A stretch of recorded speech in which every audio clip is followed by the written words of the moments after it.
everyday thing when you let your nuts hang. So I was on Instagram just now, and someone reposted a video of a young lady, and she was talking about having denounced her sorority for the sake of her relationship with God and, you know, her religion and all of that or whatever. And I swear to God, I feel like this conversation happens once every other year, and then there's days of like back and forth, the debate about it, and then it goes away, and then it resurfaces.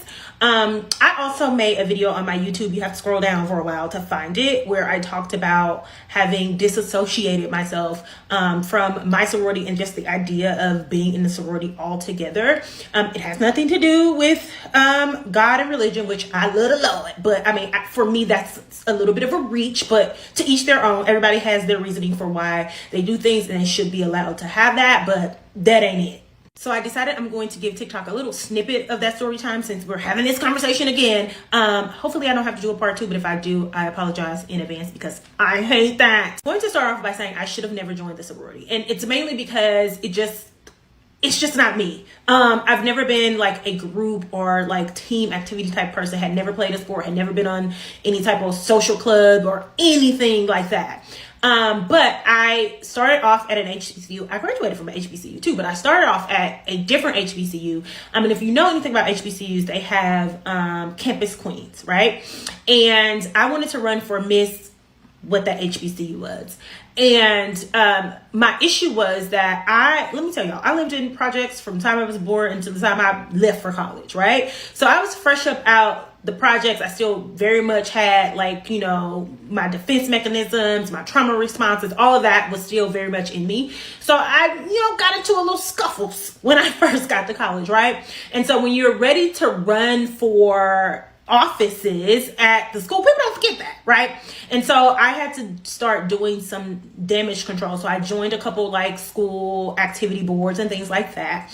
But that wasn't enough. So then I got the idea that I needed to join a sorority in order to push me over the edge. So to be clear, I am saying I only joined the sorority for personal gain.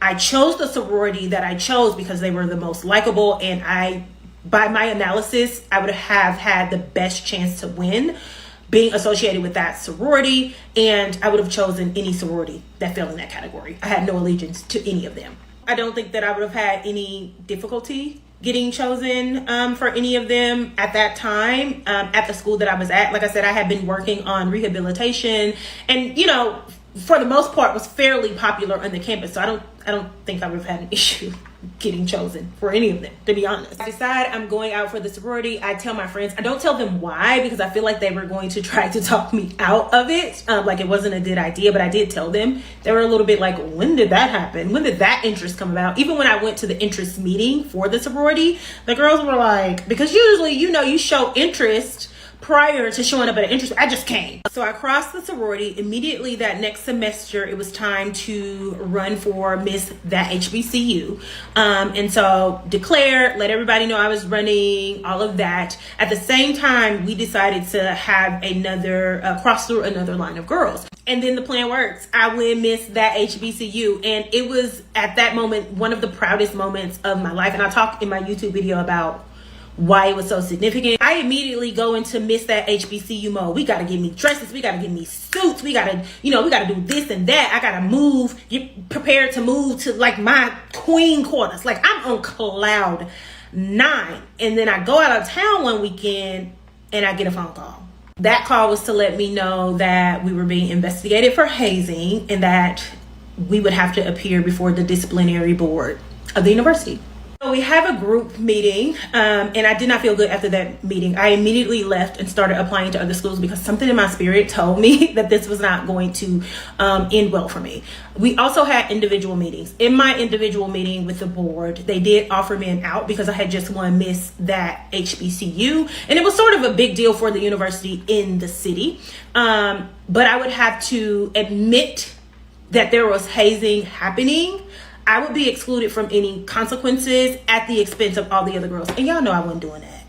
A part of me still felt like we had a chance because there was no real evidence. There was just some hearsay. There was no real evidence. But our advisor disappeared. I had seen that woman every day since I crossed that sorority. Couldn't get a hold to her the entire time. We called regionals. We called nationals. I mean, when I tell y'all, I called those people so many times to get them to send us some representation, to hear us, to help us. No response, no nothing. Entire chapter ended up getting expelled.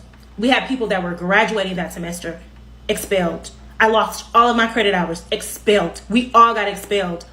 And nobody within that sorority, not even the advisor that we talked to on a daily basis before, answered our calls, offered to help us, or anything. So that's my reasoning, and you can hear the rest of the story on my YouTube. Damn. Y'all lost everything? What it do, everyday people, man? It's your boy PJ. Today we back with another lit video. Back in the confessional. Yes, we stay in lit, big dog. Shout out to my everyday people who rock with me every day. Hey man, you could go see Sounds About Angela on YouTube and find the rest of that story. I'm actually gonna go see it.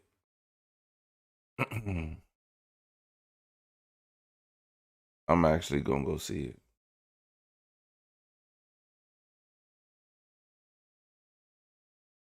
So, you know, that's crazy though. You know what? I'm not surprised because, like I said, I talked about it in another video where the whole Oklahoma chapter got suspended indefinitely. Everybody lost everything. So I'm not surprised about it. But why was y'all hazing? See, the fact that y'all didn't say anything said everything, you know? But what were y'all doing? What do women do to haze?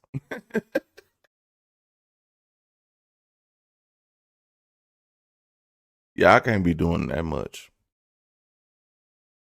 And let me, you know, hey, all right.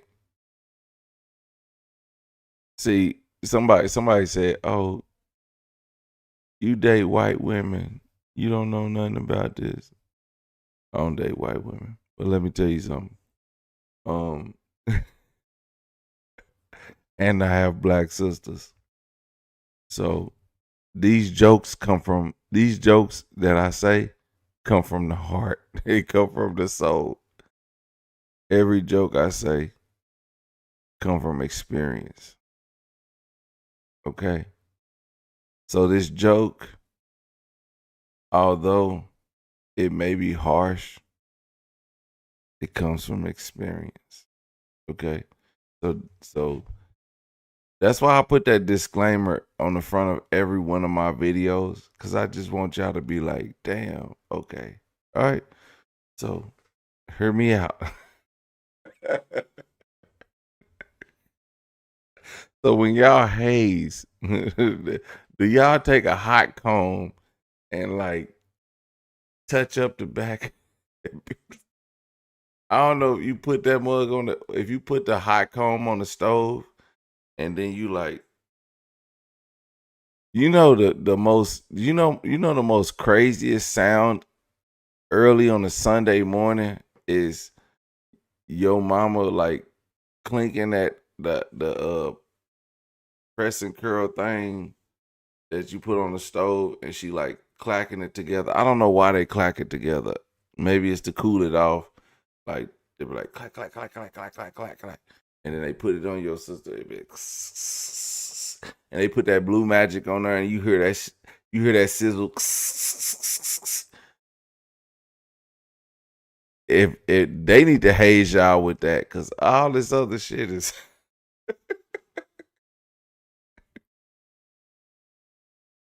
Ain't no other hazing better than putting that blue magic on it.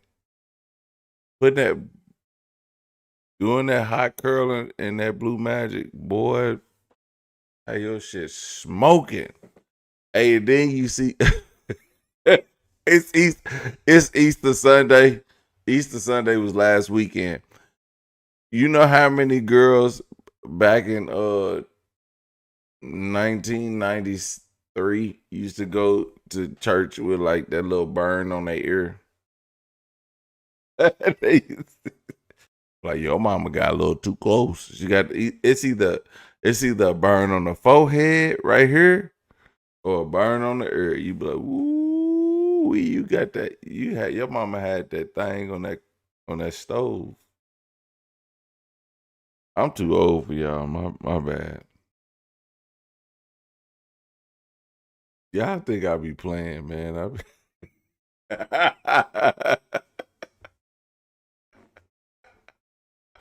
Somebody say, your mama be disappointed. Yes, my mother is very disappointed in me.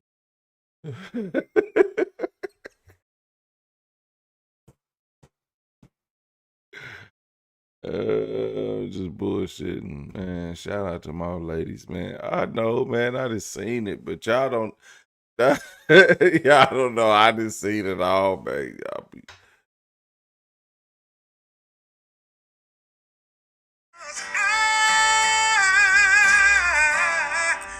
Everyday people. Day and night. For some women, it can start working in as fast as 1 week.